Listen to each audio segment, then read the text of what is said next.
Bonjour à tous, c'est un réel plaisir pour nous de vous retrouver chaque dimanche à partir de 11 h pour décrypter, analyser et commenter l'actualité nationale et internationale qui a marqué la semaine. Donc pour cette semaine, je suis en compagnie de 4 confrères de la presse nationale. Il s'agit donc de Ladji Bama du journal Le Reporter. Bonjour. Bonjour Sanya. Nous avons avec nous Xavier Belem Niegré, de la Radio Nationale. Bonjour. Bonjour Sayon. Avec nous également Yacinthe Sanou de Omega FM. Bonjour. Bonjour Sayon. Et Paul Miki Rwamba de la Radio Ouaga FM. Bonjour. Bonjour Sayon et bonjour à tous. Merci à tous en tout cas d'avoir accepté notre invitation. Alors les sujets qui sont sur la table des débats, nous allons en premier lieu parler du vote par l'Assemblée nationale de la loi sur l'abolition de la peine de mort au Burkina Faso. Deuxième sujet, la célébration des 50 ans du CAMES, le Conseil africain et malgache pour l'enseignement supérieur. En troisième lieu, nous allons parler donc du super Galien avec la remise des clés de la villa et du communiqué conjoint de l'AJB et du SINATIC. Et enfin, nous analyserons l'affaire Mamadou Gassama, jeune malien sans papier devenu aujourd'hui français et sapeur-pompier à Paris pour avoir escaladé un immeuble de 4 étages et sauvé un enfant suspendu au balcon de cet immeuble. Voilà donc qui est le décor qui est planté. Nous allons tout de suite à l'Assemblée nationale. Vous le savez, le Burkina Faso vient de gommer de son arsenal juridique la peine capitale. Les députés ont adopté jeudi dernier le projet de loi portant code pénal. L'une des grandes modifications apportées au texte est l'abolition de la peine de mort. Cela signifie qu'aucune condamnation à la peine de mort ne peut être prononcée au Burkina Faso. C'est une actualité que vous avez suivie. Comment vous réagissez à l'abolition de la peine de mort au Burkina Faso? Bama. Je crois que c'est quelque chose qui était attendu depuis quand même assez longtemps, cette histoire de abolition de la peine de mort au Burkina, même si on était déjà abolitionniste avant de l'être sur papier, parce que faut rappeler que depuis, je crois, 40 ans, quand bien même ça figurait dans l'arsenal, ça n'a jamais été appliqué, donc on était abolitionniste de fait. Alors aujourd'hui, que c'est fait, je crois que tous les militants des droits humains, tous les partisans en tout cas de cette abolition doivent se frotter les mains maintenant, tout le monde doit être satisfait. Alors, sauf que moi, à ma grande surprise, je constate qu'il y a des gens au Burkina qui sont contre ça, et notamment certains partis de l'opposition dont les députés à l'Assemblée ont voté contre cette abolition. Vous voulez parler du groupe parlementaire CDP, effectivement, qui a voté contre? Tout à fait. Alors, il va falloir peut-être qu'il redouble d'efforts en communication pour nous faire comprendre quand même cette attitude-là, parce que moi, je ne l'ai pas du tout comprise. Et surtout que ça ne date pas de maintenant. Cette histoire d'abolition de la peine de mort dans notre arsenal juridique ne date pas de cette législature.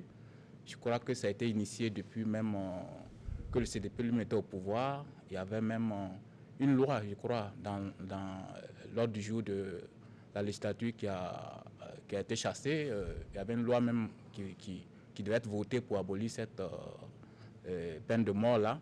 Si bien que je ne comprends pas pourquoi aujourd'hui que c'est fait, on devait le faire, on doit concrétiser un vœu qui était le leur d'ailleurs, il se soit comporté de la sorte. Moi, c'est ce que je n'ai pas compris. Alors, le CDP avance des arguments pour le groupe parlementaire. C'est certainement pour avoir plus de poids ou d'arguments, en tout cas, pour l'extradition de François Compaoré, que le vote donc de cette loi a été précipité. Oui, Paul Miki. Oui, c'est bien ce que le CDP a expliqué pour voter, pour justifier justement son vote négatif face à cette loi portant code pénal au Burkina. Maintenant, c'est vrai, comme Bama l'a dit, c'était dans l'air du temps depuis de longues années. Beaucoup de Burkinabés avaient demandé l'abolition de la peine de mort au Burkina.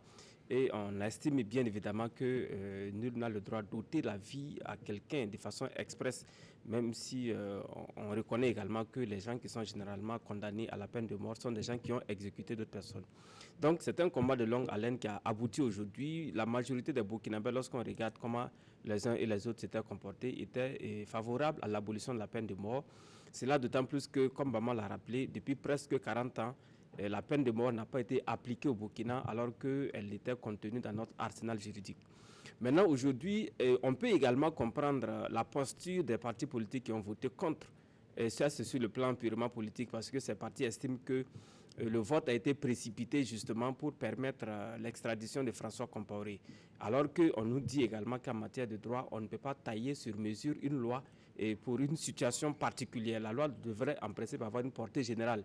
On est d'accord également que cette loi a une portée générale, mais le calendrier de son adoption, la précipitation, si vous voulez, avec laquelle la loi a été adoptée, et puis le projet d'extradition de François Compaoré, c'est ça qui amène le CDP justement à justifier sa posture politique à l'Assemblée nationale par rapport à cette loi. Je pense que d'ailleurs le président du groupe parlementaire CDP et Blaise Savadogo a pris la peine d'expliquer pourquoi ils ont voté contre la loi. C'est-à-dire, en les écoutant même, ils ne sont pas contre la peine de mort. Maintenant, c'est le contexte qui les a amenés à s'opposer justement à ce vote de la loi.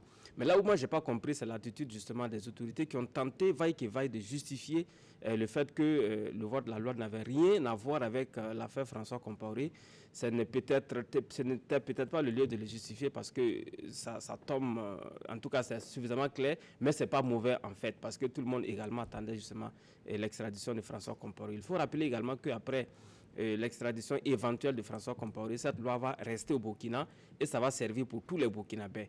Donc l'un dans l'autre, le CDP politiquement, à mon avis, avait raison de voter contre parce que le contexte ne s'y prêtait pas selon eux. Et en même temps également, la loi, elle est totalement populaire parce que c'était donc dans l'air du temps depuis de longues années.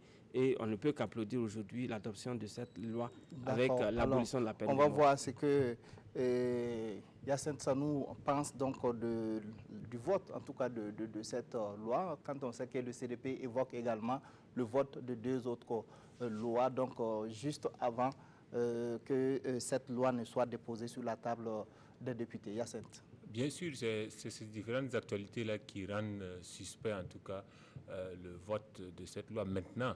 Parce qu'on a vu donc début mai qu'il y a eu donc la signature de convention d'entraide judiciaire entre la France et le Burkina et la signature de convention d'extradition entre la France et le Burkina. Après cela, on en vient donc à voter le projet donc, de code pénal avec cette suppression de la peine de mort, en sachant que la France a pour principe de ne pas extrader vers un pays qui applique la peine de mort.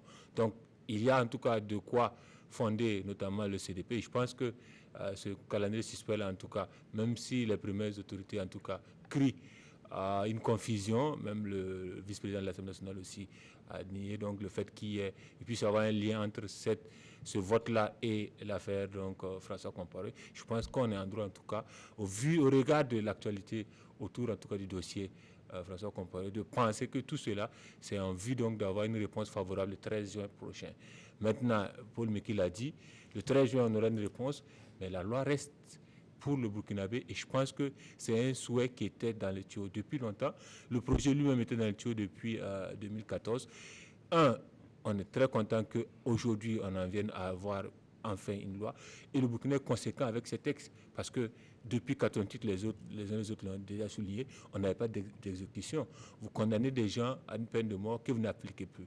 À quoi ça sert de garder ces personnes-là à des peines à perpétuité, en fait. Donc, je pense qu'on est conséquent avec nous, mais avec nos textes, avec les différents textes aussi internationaux qu'on a ratifiés, et ça permet d'avoir une clarification des textes. Et en même temps, qu'il y a eu cette suppression. Il faut aussi noter que dans la lecture du code pénal, les peines ont été revues à la hausse, notamment pour ce qui est des peines d'emprisonnement et des amendes pour ce qui est des crimes.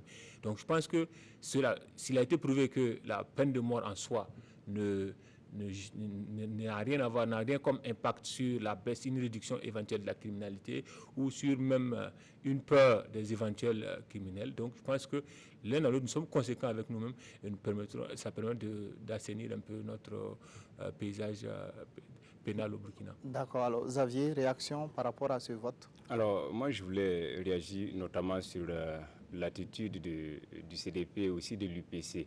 Alors, par rapport au CDP, je pense que les partis politiques, les responsables du CDP devraient quand même se réjouir dans la mesure où on permet au moins à un citoyen de venir s'expliquer, si ça devrait être le cas, si c'est l'objectif visé par le pouvoir, de venir s'expliquer devant les juridictions nationales par rapport à les reproches qu'on lui fait.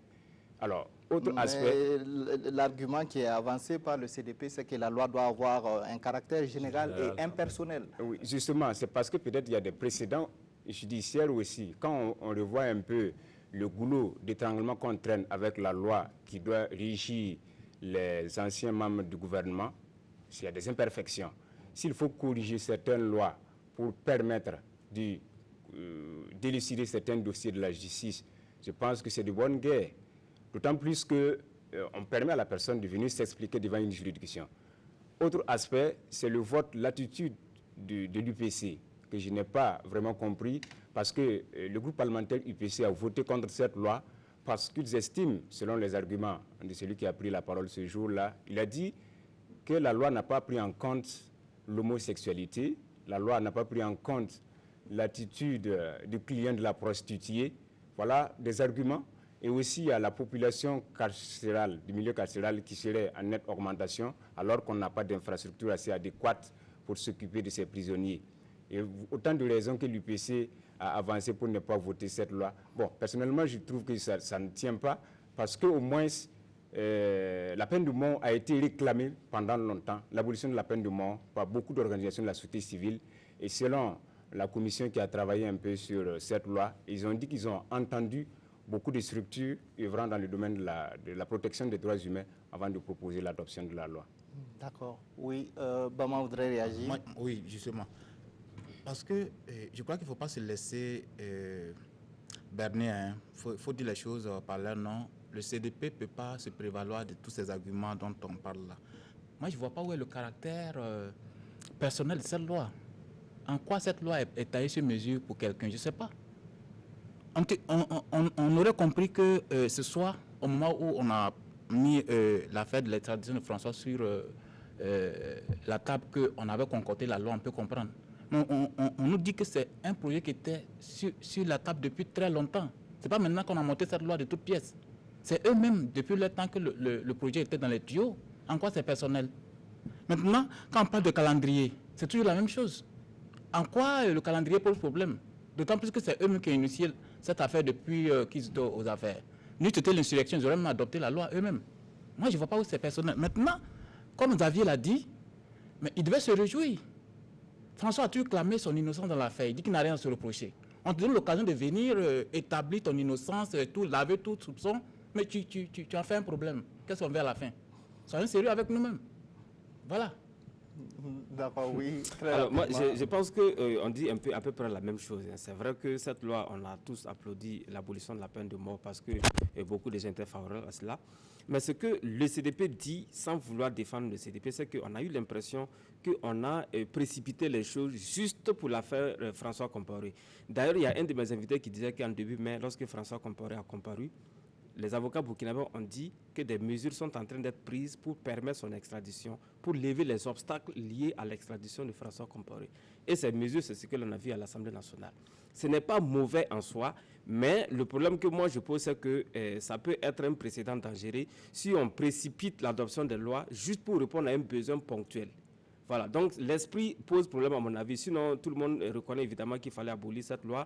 Tout le monde reconnaît aussi qu'il était important que François Compaoré, qui a toujours clamé son innocence, vienne répondre devant la justice burkinabé, même si lui-même dit ne pas faire confiance à cette justice. Et on a même beaucoup de Burkinabés étaient justement peinés de voir qu'à cause de la peine de mort dans notre arsenal juridique, l'extradition de François Compaoré pourrait être difficile. Maintenant, comme on le dit, si la loi doit en principe avoir une portée générale, ça peut avoir des suspicions au niveau du calendrier, au niveau de la précipitation avec laquelle les choses ont été faites. On aurait applaudi si la loi avait été adoptée bien avant. Parce que c'est vrai, le code pénal d'ailleurs, il faut rappeler que c'est une loi qui date de 1996 déjà. Donc 1996 à aujourd'hui, vous pouvez imaginer qu'il y a beaucoup d'imperfections dont tout le monde attendait justement que cette loi soit toilettée. D'ailleurs, c'était déjà dans les carcans de l'Assemblée nationale depuis de longues années, même si on a connu une modification en 2004. Maintenant, l'adoption de ce nouveau code pénal est applaudie, mais on ne peut pas également s'empêcher de suspecter la coïncidence des choses. Ça, c'est des débats que l'on peut mener, même si ça ne remet pas en cause la pertinence de la loi, même si ça ne remet pas en cause aussi l'opportunité de cette abolition de la peine de mort au Burkina. Oui, Hyacinthe, il faut comprendre aussi que l'abolition de la peine de mort était déjà donc inscrite dans le projet de constitution donc, qui est également dans les tiroirs. Oui, on a concentré aussi sur l'abolition de la peine de mort en lien avec le calendrier suspect qu'il y a, mais je pense qu'au-delà de ça, comme Paul l'a dit, c'est le code pénal lui-même qui avait besoin d'être toiletté. Il y a de nouvelles modifications qui sont assez intéressantes. Il y en a qui manquent, notamment c'est pour ces raisons-là que l'UPC a voté contre. L'homosexualité, entre autres. Mais je pense que dans les nouvelles dispositions, en tout cas, il y a pour moi des insuffisances qui restent. Une incidence que moi je voudrais souligner ici, c'est par rapport à la célérité dans le traitement des dossiers. Je pense qu'il n'a pas lieu peut-être de définir un temps défini pour chaque traitement de dossier, mais il y a le fait que 47% de la population carcérale aujourd'hui au Burkina l'est parce que leur dossier n'a pas été traité en justice. Ils sont en prison juste parce qu'ils attendent leur procès. Je pense que c'est ce qui fait aussi une surpopulation carcérale qui est de l'ordre de 200% en moyenne à Ouagadougou, à Bourg-Diasso, qui fait qu'on a tellement de problèmes dans nos prisons. Et je pense qu'avec ce code pénal, on aurait pu en tout cas mettre le mot qui vient, c'est la pression sur les juges, même si... avec un délai de traitement des dossiers. La formule peut être trouvée. Peut-être le délai de traitement peut être assez préant sur les juges, mais on peut trouver en tout cas un mot pour faciliter déjà leur travail et aussi leur indiquer un certain processus à suivre le plus rapidement pour permettre de... Parce que ça ne peut pas se justifier que des personnes, en tout cas, qui attendent un jugement, traînent dans les prisons. Je pense qu'au-delà de ça, c'est en tout cas dans toute cette forme-là qu'il faut voir le code pénal. C'est vrai qu'on est centralisé sur l'abolition de la peine de mort, mais comme on l'a dit, ça répond à une actualité précédente, ça s'insère dans une actualité qui court jusqu'au 13 juin. Donc je pense que c'est un élément parmi tant d'autres dans le code pénal, en tout cas, qui vient d'être adopté. D'accord. Alors peut-être réaction, Xavier? Alors ce que je voudrais ajouter par rapport à la loi de façon générale, c'est peut-être interpeller les députés dans la vulgarisation de cette loi. Parce que selon le ministre de la Justice, il a dit qu'il y a les peines qui ont été augmentées au niveau des poursuites de ceux qui, par exemple, quand on prend l'affaire Oubouf, qui a défrayé la chronique entre-temps, les gens ont estimé que les peines étaient moindres par rapport à l'infraction qui avait été commise. Le ministre a expliqué que ça a été revu à la hausse. Mais quel est le travail des députés sur le plan de la vulgarisation de ce nouveau code pénal auprès des électeurs et de la population? C'est une interpellation. Il faut qu'on vulgarise un peu les textes pour que les populations s'en imprègnent. Pour que, il ne faut pas qu'on rende une décision de justice après et que les gens sont étonnés, par exemple, de voir que les peines ne sont pas à la hauteur des infractions. Oui, en 30 secondes. Qu'il y a effectivement un autre débat au sein de l'opinion, parce que nous avons quand même la chance d'interagir avec nos éditeurs, et qui concerne l'opportunité de cette abolition avec le contexte sécuritaire du Burkina. Parce que beaucoup de gens ont estimé qu'il aurait fallu peut-être attendre. Nous sommes dans une situation où on a des terroristes qui nous attaquent. Donc, abolir la peine de mort, ça pourrait encourager, entre guillemets, le terrorisme, parce que les gens avaient estimé justement qu'avoir cette peine de mort, ça pourrait être un élément dissuasif. Maintenant, ce que je voudrais dire, c'est que c'est quand même différent, parce que les attaques terroristes, c'est totalement autre chose. D'ailleurs, lorsque nos gendarmes sont appelés à aller débusquer les commandos qui s'apprêtent à faire les attaques terroristes. Ce n'est pas un jugement. Là-bas, c'est des tirs et on abat sur place. On n'attend pas de voir si le type doit être condamné à la peine de mort ou pas. Il y a des exécutions qui se font comme ça et tout le monde applaudit. On ne voit personne parmi les organisations de défense des droits humains qui vont dire qu'il y a eu des exactions sommaires.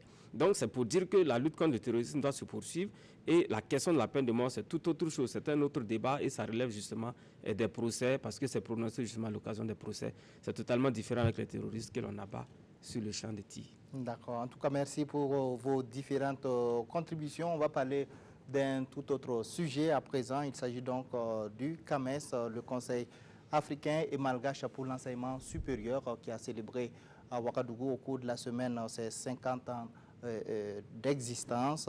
Alors, 4 présidents de l'Afrique ont fait le déplacement donc, pour assister donc, à cette célébration. Il y avait également la 35e session du Conseil des ministres de l'institution qui s'est tenue au cours de la semaine. Alors, après un demi-siècle d'existence, comment vous appréciez en tout cas les efforts du CAMES pour un enseignement supérieur et une recherche de qualité au Burkina? Oui, Bama.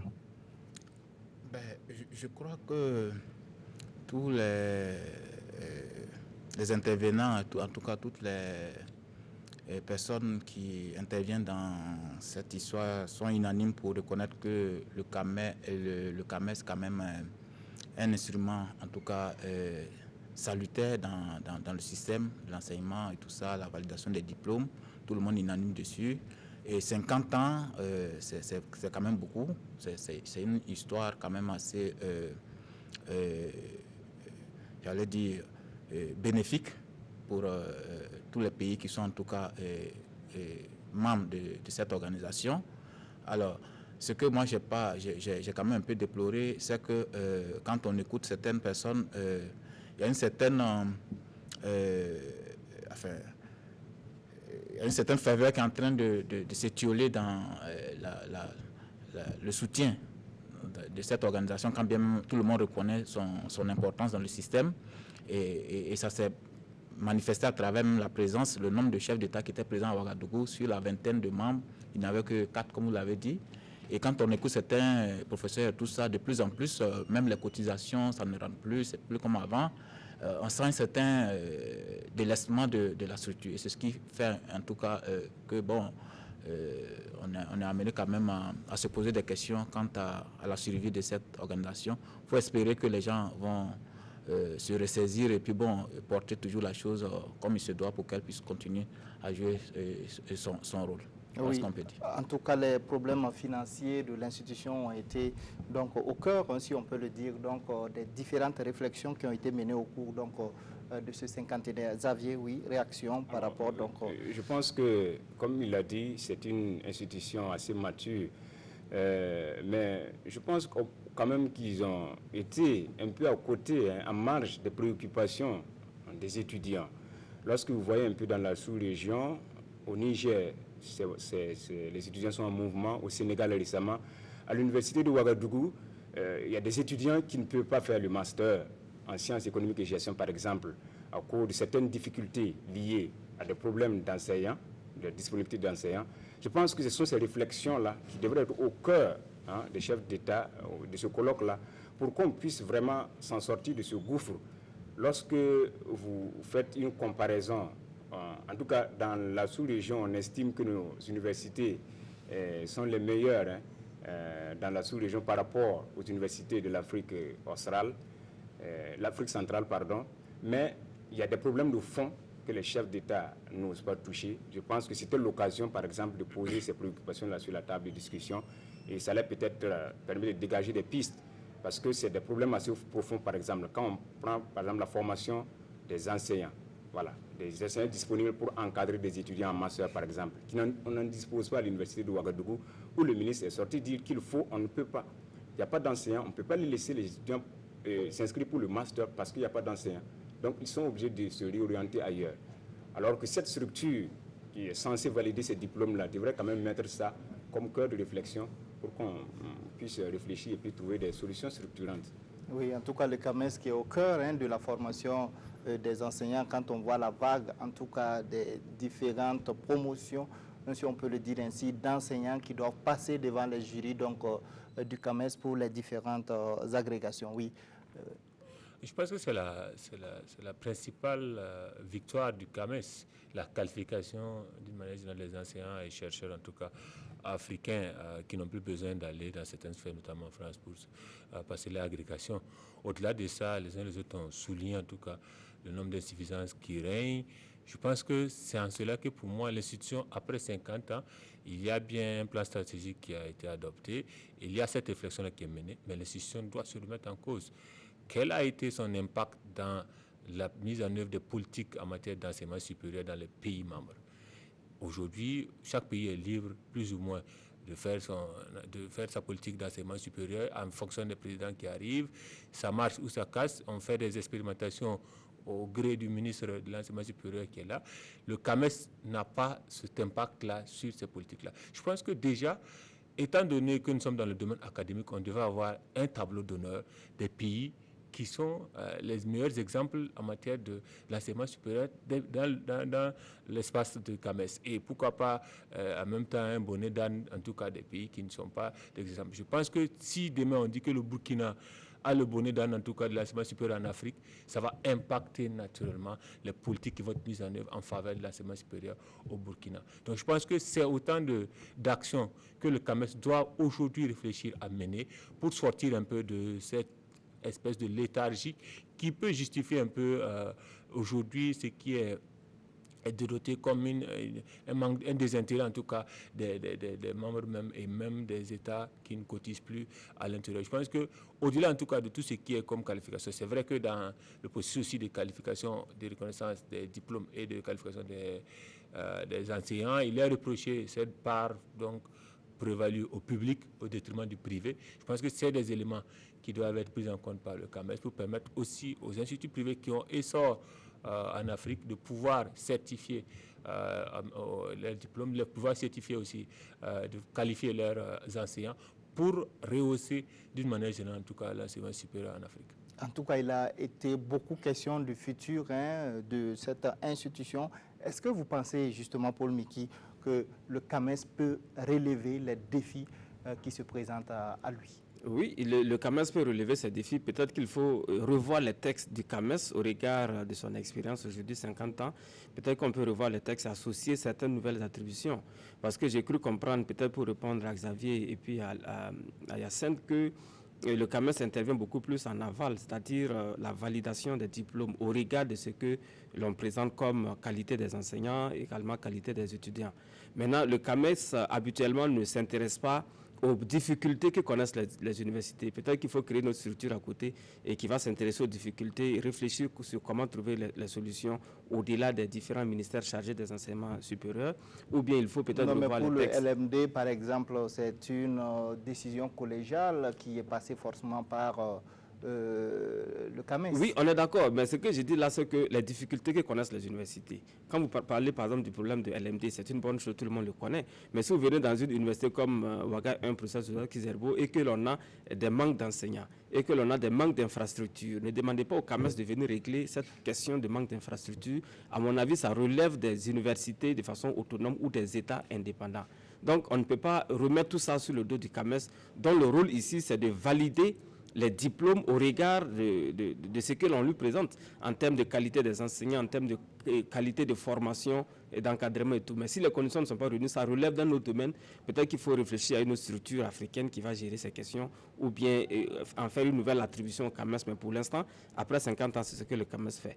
Maintenant, ce que je voudrais dire, c'est que le Burkina Faso, quand même, a été au cœur de ce système. C'est important de le rappeler. Et parce que depuis sa création en 1968, le Burkina a été quand même un pays membre fondateur.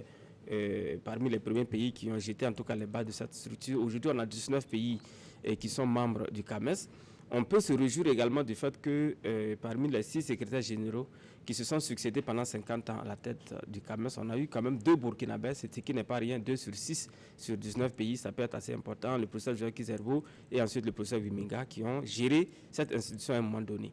Donc c'est pour dire que notre pays aujourd'hui se trouve au cœur du système du CAMES. C'est pour ça d'ailleurs qu'on a le siège, l'état de siège justement est à Ouagadougou. L'accord a été signé il y a quelques années. Donc c'est autant d'atouts autour du Burkina. Donc c'est tout à l'honneur du Burkina qui accueille justement les festivités, si vous voulez, la commémoration du 50e anniversaire, de booster, si vous voulez, le nouveau dynamisme pour cette structure continentale, parce que c'est quand même assez important. Aujourd'hui, moi, je me pose la question de savoir, si le CAMES n'existait pas, comment est-ce qu'on allait se gérer en ce qui concerne la qualité de l'enseignement supérieur en Afrique? Ça allait être peut-être une catastrophe. Heureusement qu'il y a cette structure. C'est pour ça que vous voyez que même les instituts privés, il y en a beaucoup qui se précipitent pour dire que leurs diplômes sont reconnus par le CAMES, même s'il y a quelquefois du mensonge dedans. C'est pour montrer jusqu'à quel point la structure est assez importante et que son existence permet justement de ne pas descendre au-dessus d'un certain seuil en ce qui concerne la qualité de l'enseignement supérieur. Sinon, sans le CAMES, on aurait vu la catastrophe dans des pays qui ne respectent pas beaucoup de choses comme le nôtre, bien souvent.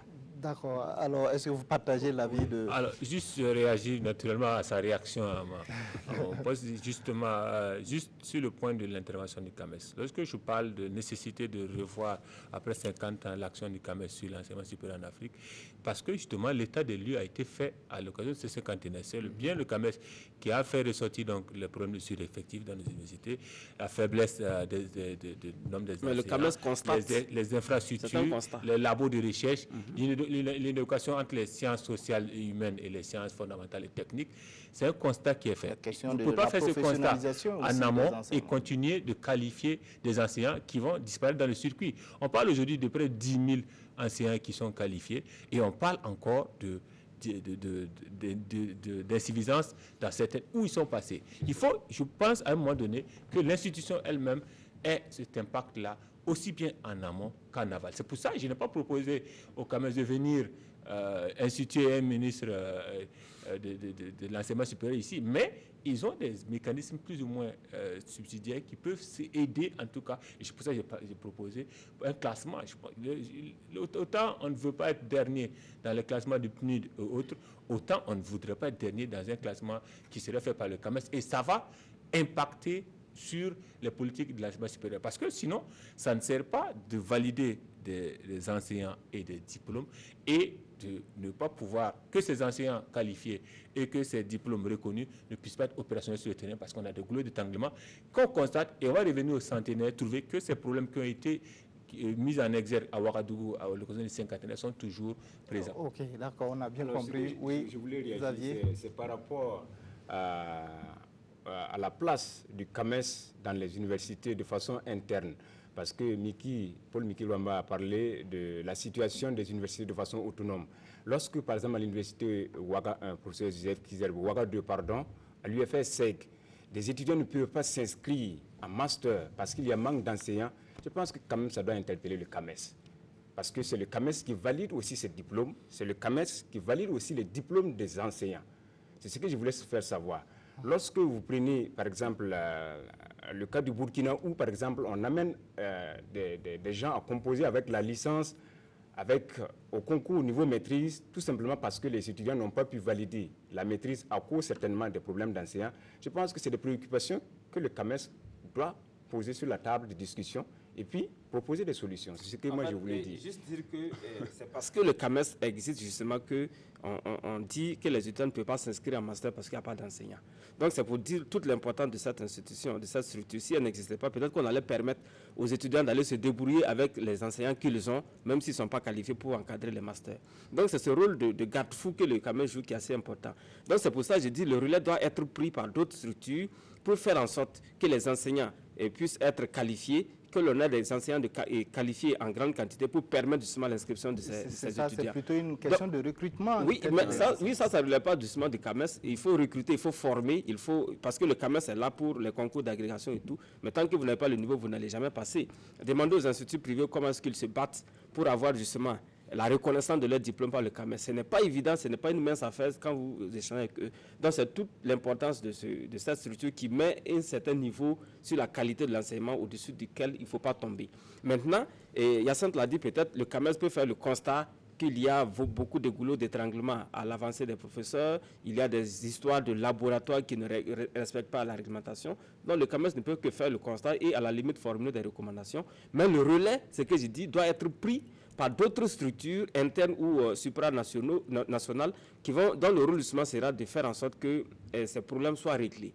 Parce qu'aujourd'hui, ne demandez pas au CAMES de venir régler les questions d'infrastructure à l'Université de Ouagadougou, ce n'est pas son rôle.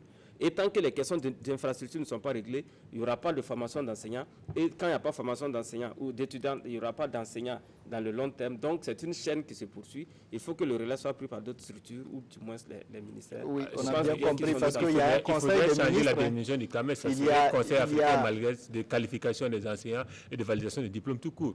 Si on dit enseignement supérieur, il faut bien que cette institution ait une action dans l'amélioration de l'enseignement supérieur. Oui, puisqu'il y a donc ce conseil des ministres dont la 35e session s'est tenue donc au cours de cette célébration. Il y a eu des propositions donc qui sont faites par les ministres et qui sont par la suite déposées sur la table des chefs d'État. Donc je pense que toutes ces interpellations sont faites donc à ce niveau et les chefs d'État peut-être doivent en tenir compte, si je peux m'exprimer ainsi. Oui, Bama, une dernière réaction. Oui. On dit tous la même chose, hein, puisque ce que Miki dit, c'est que peut-être au niveau du CAMES, il y a quand même l'instance qu'on peut considérer comme un comité scientifique qui ne peut pas intervenir dans le domaine de l'opérationnel pour dire quoi que ce soit. Et ça, je pense que l'organe qui est le Conseil des ministres peut s'en charger.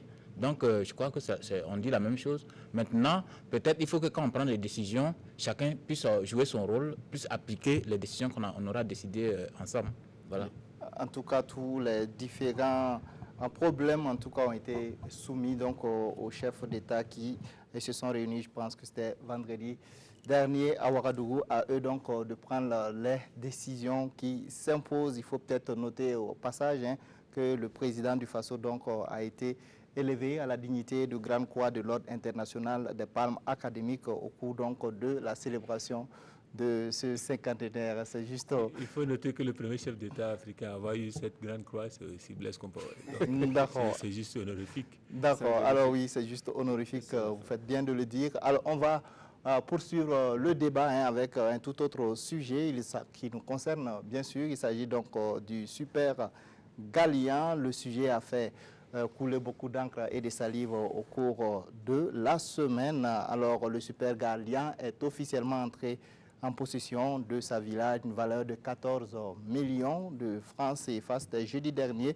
Une maison donc offerte en collaboration, si on peut le dire, par le ministère de la communication en collaboration avec Abdoul Service International. Et je pense que c'est là qu'il y a donc la polémique, si on peut le dire ainsi. L'AJB et le SYNATIC. L'AJB, c'est l'Association des journalistes du Burkina.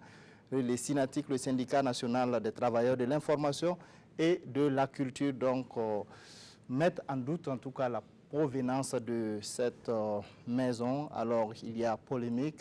Faut-il donc joindre, si on peut le dire, des privés dont les noms donc sont associés à des dossiers de conflits donc fonciers. Donc vous avez certainement suivi tout ce qui s'est passé autour de cette affaire. Alors Bama, comment vous réagissez donc à cette situation?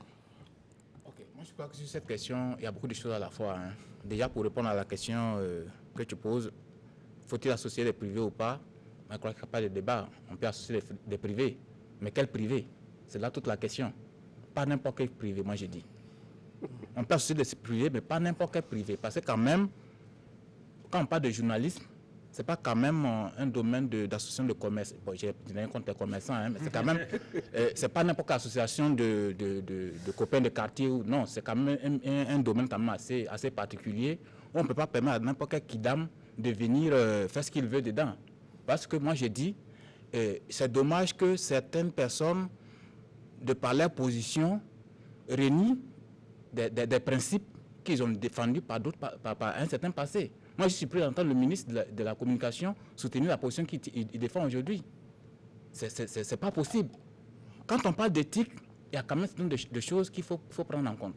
On ne peut pas accepter qu'un monsieur comme ça, dont le nom revient en permanence dans des dossiers assez controversés, vienne comme ça, on le prend, on dit que c'est lui qui donne la villa à un journaliste, le meilleur journaliste du Burkina. Moi, je dis non, on ne peut pas l'accepter. Et c'est dommage que le lauréat ne soit pas là. Je l'ai écouté à la remise.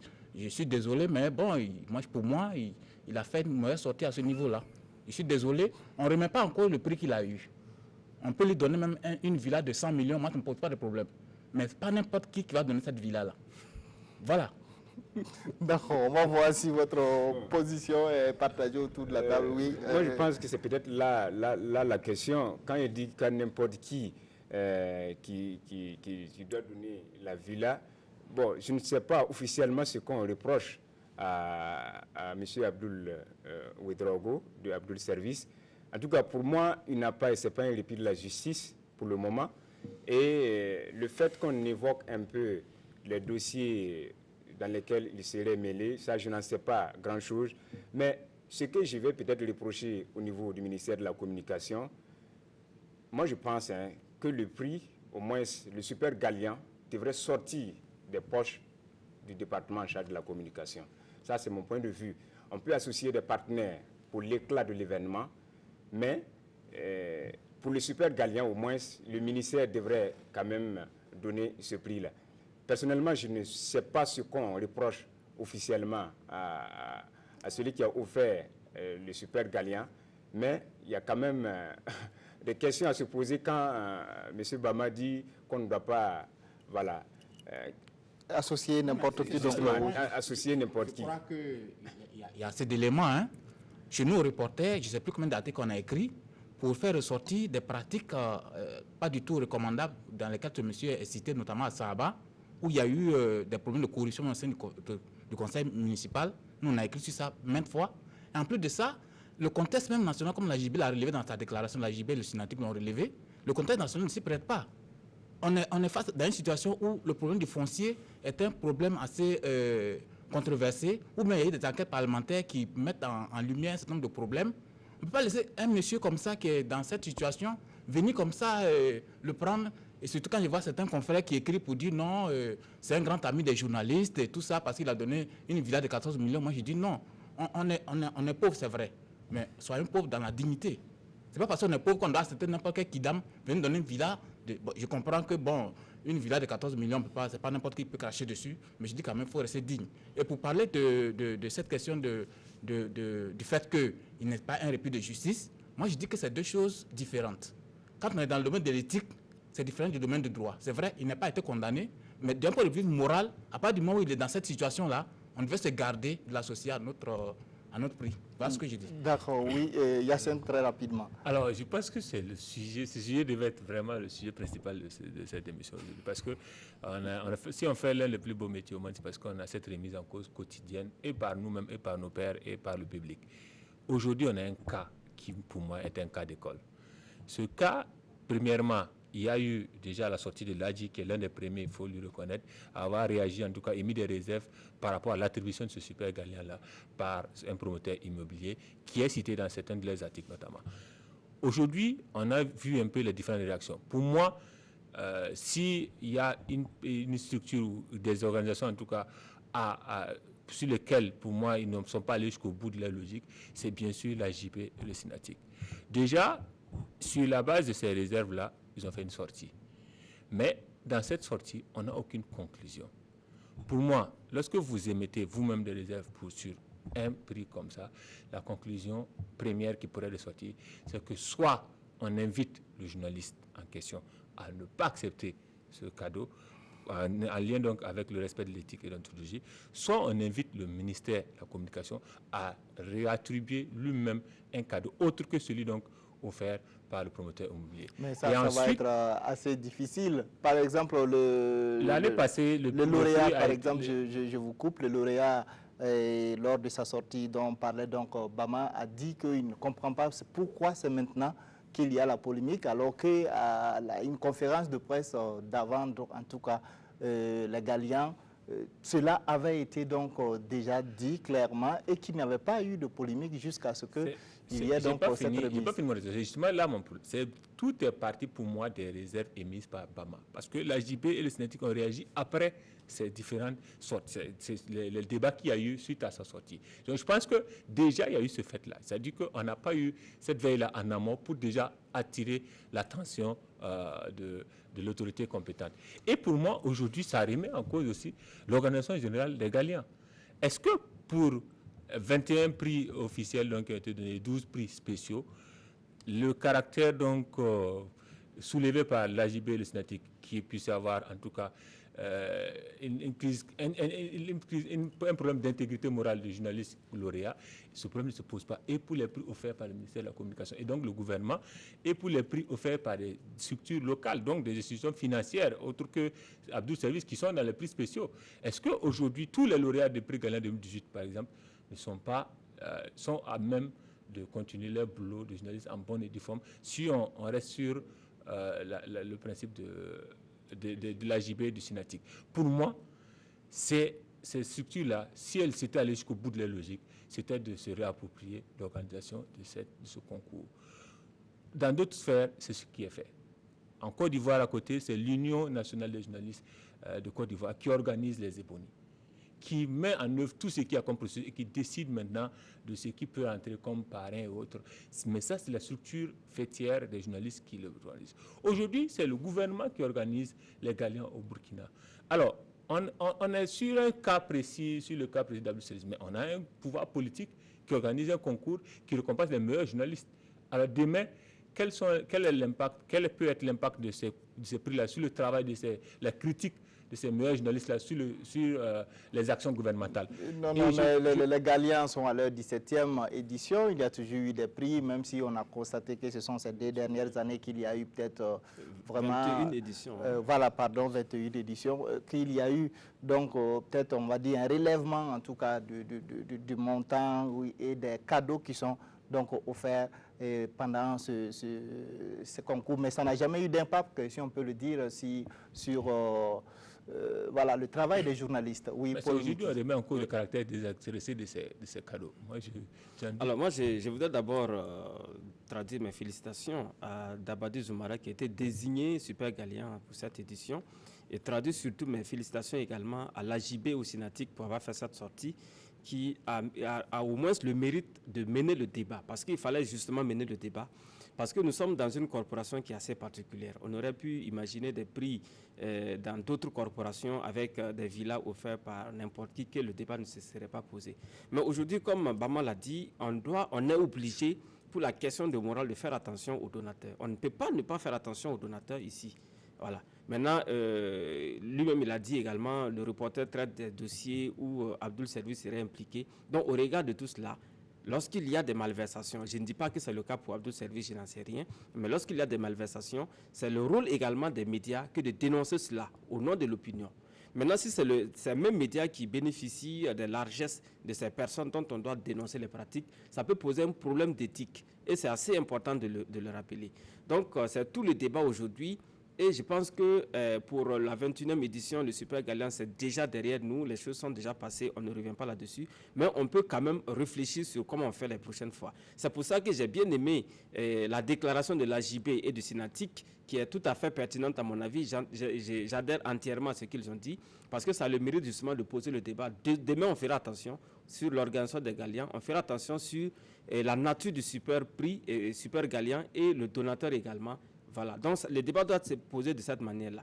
Maintenant, en même temps, l'AJB et le Sénatique, je les invite également à s'organiser davantage pour peut-être imaginer d'autres prix. Je ne dis pas de récupérer les Galiens, comme c'est le cas en Côte d'Ivoire, mais d'imaginer peut-être d'autres prix, ça peut se faire, parce que la meilleure façon d'organiser cela, c'était d'associer le privé dans l'organisation de ces prix Galiens. Parce que les médias au Burkina, il faut le dire et le répéter, ce n'est pas seulement le public, c'est surtout le privé. Et aujourd'hui, c'est le ministère de la Communication qui organise.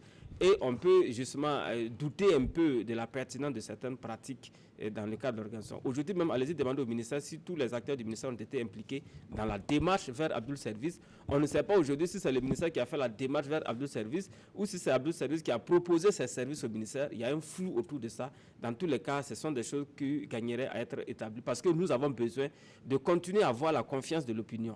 Dans un pays où les médias n'ont pas la confiance de l'opinion, vous pouvez imaginer que vous allez tout faire, mais on ne va plus vous écouter. Parce que le débat est mené aujourd'hui parce que nous, on travaille beaucoup plus avec cette confiance de l'opinion. Parce que si demain, on découvre qu'il y a eu des malversations, comme Maman l'a dit, dans le cadre du domaine immobilier et qui mettent en cause Abdul Service, on va dire, bon, les médias ne pourront pas parler de ça parce qu'eux-mêmes ont bénéficié justement de ces largesses. Donc, c'est ça le débat.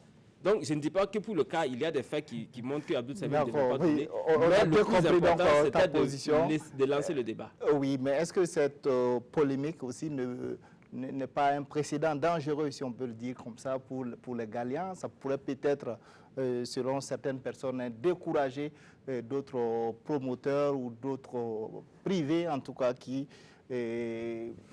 ont envie, en tout cas, d'aider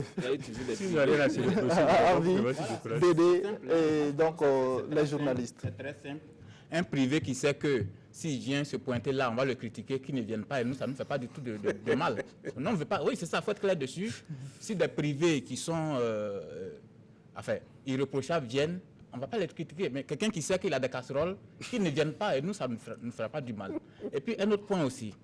Et le lauréat, le juge de la réception de ses clés, il a dit qu'il ne comprend pas la polémique parce que c'est une villa, la villa a été acquise par le ministère de la Communication et qui ne connaît pas les termes de. Ça aurait été ça, encore on avait compris. Si le ministère de la Communication est allé chez Abdul Service payer une villa, acheter, il n'y a pas de problème. Ça devient une propriété du ministère, c'est le deniers publics, là encore on peut comprendre. Mais à la cérémonie, ce n'est pas ce qu'on nous a dit. On nous a dit que c'était un don gracieux d'Abdul Service International, c'est ce qu'on a entendu à la cérémonie des Galiens. Quand nous vient aujourd'hui pour nous dire que non, ce n'est pas un don d'Abdul Service, d'ailleurs il y a une communication contradictoire dans cette affaire-là. Tantôt on dit que c'est un don d'Abdul Service, donc pour lequel on doit le féliciter, on doit l'applaudir. Tantôt on vient dire que c'est le ministère. Où est la vérité dans tout ça? C'est pourquoi je dis que quand c'est comme ça, il faut être transparent, il faut être en tout cas conforme avec l'éthique, qui est quand même une priorité quand on est dans ce métier-là. C'est très important. Que le ministère gagnerait à communiquer davantage sur ces prix Galiens-là parce que c'est de sa responsabilité. Quand on prend par exemple, le tout a tourné autour de 53 millions si je me trompe. On ne peut pas dire que le ministère de la Communication n'a pas 53 millions de francs CFA pour organiser cet événement. Je pense que c'est... Oui. Puisqu'il a fallu l'accord de tout ce qui a justement, il y a eu beaucoup de sponsors. Oui, mais justement, pour la question de la célérité au moins de l'événement et de la qualité de l'éthique et de la déontologie pour lequel nous prêchons tous les jours, je pense que le ministère doit prendre le taureau par les cornes et veiller à ce qu'il y ait de la transparence dans les futurs Galiens.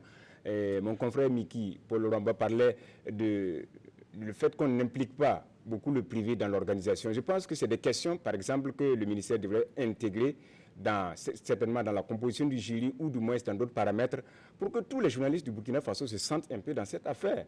Parce que si on a l'impression que c'est l'État qui organise la chose et les autres sont à côté, c'est un peu biaisé dès le départ. Et ce n'est pas bon pour la profession. Oui, une dernière réaction. Non, allons jusqu'au bout du respect de l'éthique et de l'anthologie, que notre organisation fêtière récupère en tout cas l'organisation des Galiens. C'est moi mon point de vue. Et quelle richesse et sponsors. Et quelle richesse et sponsors qui seront clean sur tous les points de vue, parce que ce serait nous, en tout cas en tant que journalistes, qui auront identifié ces sponsors-là. Parce que de mon point de vue, dès qu'on reste toujours dans le joug d'un pouvoir politique, on n'est pas encore vraiment dans la vertu de l'éthique. Le Super Galien a eu donc un terrain. Un terrain du ministère de l'Habitat. Il y a aussi des dossiers, notamment des reporters sur les problèmes de logements sociaux. On a aussi des cas, des dossiers qui sont en cours sur le ministère de l'Habitat. Donc autant on peut trouver sous chaque promoteur, sur chaque... Je crois que c'est un amalgame qu'il faut éviter. Ce n'est pas la même chose. Non, je vais simplement dire que sur le plan de ceux qui donnent le prix, autant l'année passée, on pourrait trouver des dossiers par rapport au ministère de l'Habitat pour dire que ce Super Galien peut être mis en cause. Autant cette année, on a un cas concret. Alors, allons en amont. Si la JB organise, la JB en amont pourra déjà, en intégrant notamment des journaux d'investigation et identifier des sponsors clean, propre, comme on dit dans le jargon donc, journalistique. Et on n'aura pas ce problème-là en aval.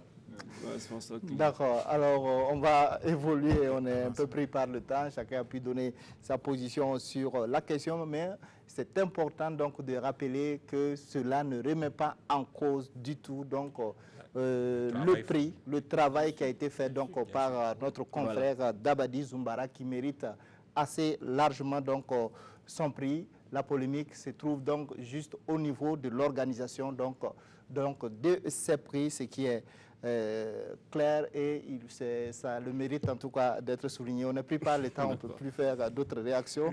Alors, on va donc parler donc du dernier sujet de cette émission. Il s'agit donc de l'affaire Mamadou Gassama, donc qui a fait donc le tour des médias et qui a fait le tour de la toile au cours donc de cette semaine. Ce jeune Malien sans papier de 22 ans qui n'a pas hésité à risquer donc sa vie pour sauver celle d'un enfant suspendu au balcon du 4e étage d'un immeuble à Paris. Pour cet exploit, il a été reçu au palais de l'Élysée par Emmanuel Macron. Il a été naturalisé et intégré donc dans les sapeurs-pompiers à Paris. Le sujet fait également polémique en France. Certains Français ne sont pas d'accord avec les décisions qui ont été prises donc par Macron. Réaction très rapidement. Alors, c'est difficile de réagir, étant donné que je ne suis pas français. Pour moi, en tout cas, c'est un acte héroïque. Vraiment, en regardant plusieurs fois la vidéo, je trouve que déjà dans la réactivité, dans tout ce qui a été fourni comme effort, c'est un acte héroïque et courageux qui, moi, en tout cas, me donne de baume au cœur. Et je pense que pour moi, que les Français réagissent à ce qu'on puisse, ils peuvent considérer que c'est leur nationalité qui est bradée, en quelque sorte, à un acte qui pour eux peut-être n'est pas héroïque. Je ne peux pas, pour moi, les en vouloir pour cela. Moi, il y a un fait qui est là dans l'actualité autour de Gassama qui, pour moi, relève de l'hypocrisie, c'est la réaction des autorités maliennes qui ont donc même fait un entretien téléphonique télévisé en Mondiovision avec donc l'intéressé et l'ont invité à donc travailler à revenir au pays. Mais c'est justement parce qu'il n'avait pas d'horizon dans son pays qu'il a fait, il a quitté donc son caille natal, il est arrivé à Bamako, il a été cireur de chaussures, il a vendu des sacs pour économiser, passer par le Burkina et la Libye, pour arriver en France, pour se chercher, comme on dit dans le langage courant. Aujourd'hui, il a une porte de sortie, on te dit, revient au pays, alors qu'on n'a rien changé des conditions qu'il y avait, qui ont prévalu donc à ton départ. Je pense que c'est en cela que nos États aussi doivent se regarder dans un miroir. Gassama, comme tant d'autres, comme avant le Batili, c'est un miroir de l'immigration et ça nous remet en cause nos politiques. Ok, vous avez parlé d'hypocrisie. En France aussi, certains parlent d'hypocrisie parce qu'ils disent qu'en même temps que Macron est en train donc de serrer donc les lois, de renforcer, de les durcir sur l'immigration, en même temps, il offre donc des cadeaux de ce type à d'autres personnes. Oui, très rapidement. C'est une seule nationalité qui a été offerte ici. Alors, ce que je voudrais dire, c'est que d'abord, il faut saluer la bravoure de ce jeune Malien. Ça fait honneur au Mali, ça fait honneur à toute l'Afrique de voir qu'un Africain en plein Paris brave monte sur un immeuble devant beaucoup d'autres Français et certainement qui avaient du temps à filmer la scène plutôt que de sauver l'enfant. Ça montre un peu que les Africains sont héroïques. Alors, ce que je voudrais dire, c'est que dans cette affaire, on a montré la nationalité française comme étant, si vous voulez, la panacée, parce que c'est avec ça qu'il a été récompensé. Ensuite, son intégration dans les sapeurs-pompiers de Paris, ça c'est bien, il a trouvé du boulot. Maintenant, ce qui risque de se passer, c'est que Gassama va désormais rester en France. Il va certainement épouser une Française parce que qui ne voudrait pas être l'épouse de quelqu'un qui est brave comme lui. Et ensuite, il va avoir des enfants. Il a une petite amie qui est malienne pour l'instant. On ne rentre pas dans ces détails. Oui. Il va certainement faire des enfants qui vont être des Français et qui vont peut-être hériter de ce sang de courage-là. Et donc, aujourd'hui, on a dénoncé en Afrique la fuite des cerveaux, ça sera maintenant la fuite des muscles, etc. Donc, on est dans cette dynamique-là. C'est un peu gênant quand même en tant qu'Africain de voir qu'on applaudit des deux mains quelqu'un qui obtient une nationalité étrangère. C'est un peu bizarre quand même, à mon avis. Peut-être son intégration dans les sapeurs-pompiers de Paris, oui, mais là, la condition aussi, c'était la nationalité. Mais on est d'accord. Mais aujourd'hui, c'est vraiment... c'est un acte héroïque pour lui, mais la récompense pour moi a quelque chose de gênant quand même. D'accord, oui. Juste, pour quelle raison il est allé en France? Oui, justement, moi je pense que pour la récompense, c'est parce qu'on a vu aussi François Hollande qui avait récompensé 2 Américains de la Légion d'honneur pour avoir s'agripper sur un présumé terroriste qui s'apprête dans un TGV, je crois. Voilà, justement. Je pense que c'est dans le même sillage, hein, et on ne peut pas tuer la polémique dans le cas d'espèce. Vous allez trouver des gens qui vont dire que bon, là, ça ne vaut pas la peine. Il y en a aussi qui vont trouver... Mais moi, ce que je voudrais dire par rapport aux décorations que nous, on fait en Afrique ici, notamment au Burkina Faso. Alors, est-ce qu'on reconnaît vraiment des héros au Burkina? Moi, ça me jette un peu, ça me fait réfléchir. Je ne sais pas si au Burkina Faso, la récompense qu'on fait, c'est vraiment aux héros. On décore à titre posthume. Voilà, justement. Parce qu'on a vu le gendarme qui a été, en tout cas qui est mort sur le champ de bataille, mais quand vous voyez un peu le cérémonial qui a tourné autour, je pense que ça méritait mieux au regard de ce qu'il a posé comme acte, par exemple. D'accord, oui, c'est votre point de vue. Bama, moi, je ne sais pas. Moi, j'ai vraiment un problème avec cette vidéo. Hein. Si vraiment c'est la vérité. Moi, jusque-là, je ne suis pas encore convaincu que ce soit une réalité. Mais bon, comme tout le monde est d'accord que c'est une réalité, ben, c'est une réalité. Et si c'est vraiment une réalité, je ne comprends pas cette polémique-là. Et puis d'ailleurs, quand je vois les milieux dont sont issus ceux qui remettent en doute ou bien qui contestent la décision de Macron, moi, je les comprends. Quand on vient de ces milieux-là, les gens de l'extrême droite là, on ne peut que réagir comme ça, moi je les comprends. Sinon, moi quand je regarde la vidéo, il y a tellement de... Je sais pas, c'est tellement mystérieux tout ce qui s'est passé sur cette vidéo là. Un enfant, il ne sait pas, c'est sa main qui était agrippée à... Je ne sais pas vraiment ce qui s'est passé, il y a trop de mystères dedans. Et si bien que moi, il va falloir que on nous dise encore davantage sur ce qui s'est passé exactement pour qu'on puisse... Alors, Gassama méritait donc cette nationalité. Si c'est vraiment une réalité, c'est qu'il a mérité tout ce qu'il a eu. Il mérite même plus, j'allais dire. D'accord. Il faut signaler qu'il y a plusieurs milliers de Gassama qui déposent les concours aujourd'hui, actuellement, donc, qui ne vont peut-être pas les avoir parce qu'on connaît le nombre de places qui sont limitées et qui sont donc candidats à l'exil, même à l'aventure pour ne pas dire l'exil, et qui, pour moi, doivent être retenus. Et ce n'est pas à la France de le faire, c'est à nos autorités de travailler en tout cas à créer les conditions. Merci en tout cas pour vos différentes contributions. Nous sommes au terme de cette émission. Merci à vous qui nous avez suivis. Je rappelle très rapidement que j'étais sur le plateau avec Ladji Bama du journal Le Reporter, alors Xavier Belem-Yegré de la radio nationale du Burkina, Yacinthe Sanou de Omega FM et Paul Miki Rwamba de Waka FM. Merci de votre fidélité. Restez en compagnie de nos programmes.